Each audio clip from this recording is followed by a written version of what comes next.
Ya pemirsa, ini adalah segmen terakhir dalam perbincangan kita kali ini. Saya kembali lagi menyambung ke Mas Muslimin tadi. Mas Muslimin, jadi kalau dari hasil quick count sementara, kira-kira apa yang dilihat pemilih ketika mereka mencoblos untuk pemilu legislatif?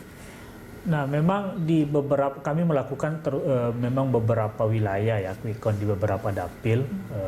Misalnya tadi di DKI 3 ada banyak perbedaan memang antar satu wilayah. Saya juga melakukan di Jawa Tengah. Ada juga di bagian Sumatera. Memang gini, jadi faktor keterpilihan itu pertama masih artis banyak, atau tidak artis ngaruh nggak sih?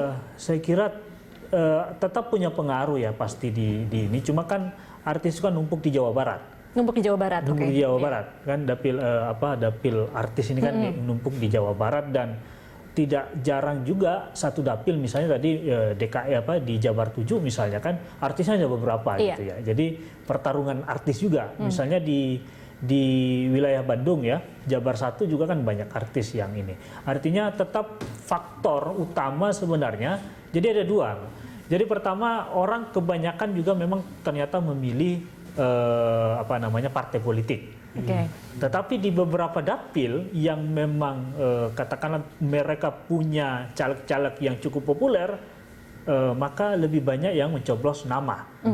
Nah, misalnya tadi di DKI misalnya ya, di DKI 3 banyak yang nyoblos nama dibanding partai. Tapi di wilayah luar itu misalnya, di DKI 1 saya kira pertarungannya justru pertarungan partai politik. Tidak terlalu banyak ini, walaupun ada beberapa misalnya PKB Nahrawi mungkin cukup tinggi suaranya, tapi apakah PKB-nya cukup banyak dicoblos apa tidak? Karena memang tadi betul, ketika dalam satu partai yang bekerja hanya satu nama, maka mau tak mau kalau tidak mendongkrak suara partainya, maka berat untuk lolos. Kalau hanya satu orang yang bekerja, karena tidak mudah satu orang bekerja di satu dapil, harus dikeroyok. Nah, itulah kemudian kenapa faktor selain faktor partai politik tentunya ada efek, katakanlah ekor jas misalnya yang didapatkan oleh PDIP. Nah, berbeda dengan Golkar.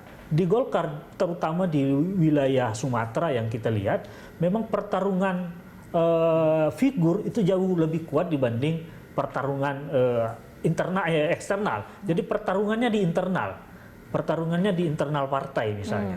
Jadi karena memang figur-figur yang maju kalau di luar Jawa itu, kalau bukan bupati, mantan bupati, istrinya Pak Bupati, atau anaknya, adiknya dan lain-lain. Jadi lebih pada pertarungan figur tapi tokoh lokal.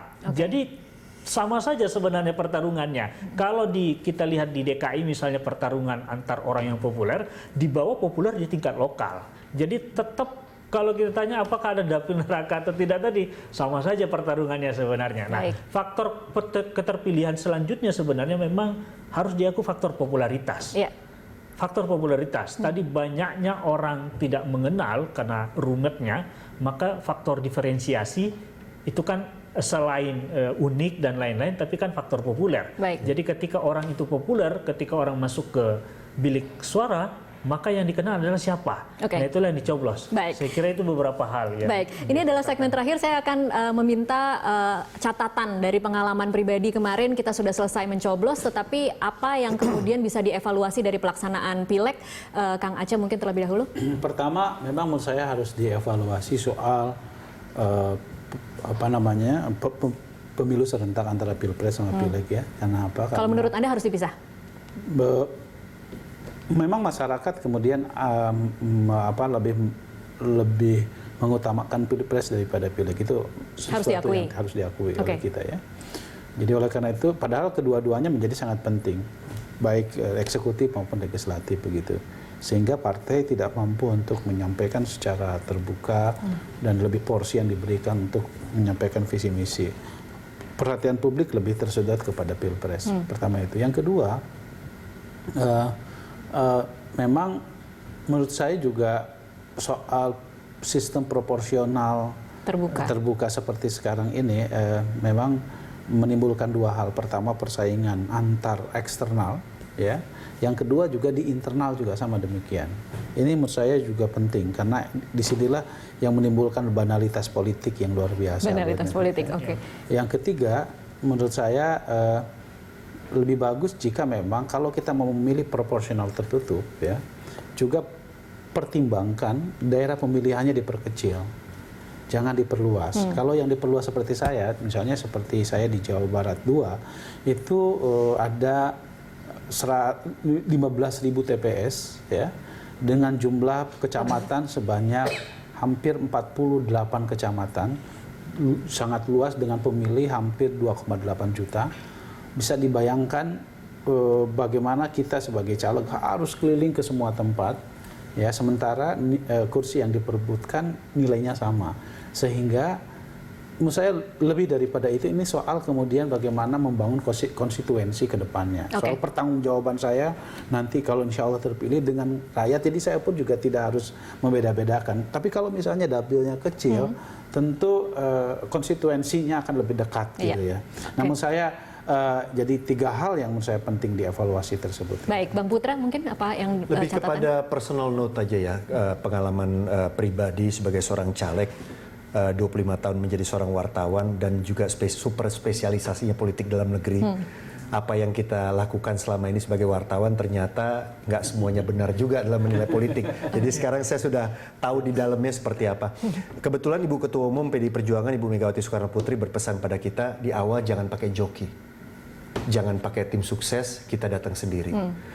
Syukur alhamdulillah, puji Tuhan, 85% bahkan 90% dari pertemuan saya itu saya hadir sendiri. Yang tadi saya bilang 15.000 tangan, 400.000 pertemuan dan lain sebagainya. Tapi kalau Mas Muslimin bilang popularitas itu penting, efek bahwa mantan Pemret kemudian pernah di TV itu membantu tidak sih, Bang Putra? Iya, itu sangat membantu. Tapi namanya rakyat, dan saya nonton filmnya, saya nonton dokumenternya dari pemilihan presiden, pemilihan anggota legislatif, mau di Amerika, di Eropa, atau di mana segala macam. Kang Aceh punya pengalaman lebih banyak dari saya. Namanya salaman tuh beda, ketemu langsung itu beda. Jadi memang kalau dibilang neraka itu, nerakanya itu adalah kita yang selama ini ada di zona nyaman kita, ya, tidak hidup bersama rakyat, kita turun, masuk ke ganggang, hujan, duduk di tikar dan lain sebagainya. Oh, itu nerakanya? Ya, artinya neraka dalam konteks kita ketemu sama rakyat, artinya kita keluar dari zona nyaman kita. Ya kayak Tasya dan saya mungkin terakhir duduk di tikar kita nggak ingat kapan. Saya di Dapil setiap hari 7 pertemuan dan setiap hari juga kita duduk di tikar. 85% pertemuan saya tikar semuanya, nggak ada yang nggak tikar. Jadi itu yang akhirnya kita ketemu dengan masyarakat, itu mengalahkan uang, penting juga tapi itu akan kalah. Itu akan mengalahkan popularitas, penting popularitas, tapi kalau kita disalam, kita ketemu dengan mereka langsung, kita bicara sama mereka, mendengarkan ini mereka, itu menurut saya nilainya paling tinggi. Jadi kalau disuruh milih antara popularitas, uang sama ketemu langsung, memang harus ketemu langsung.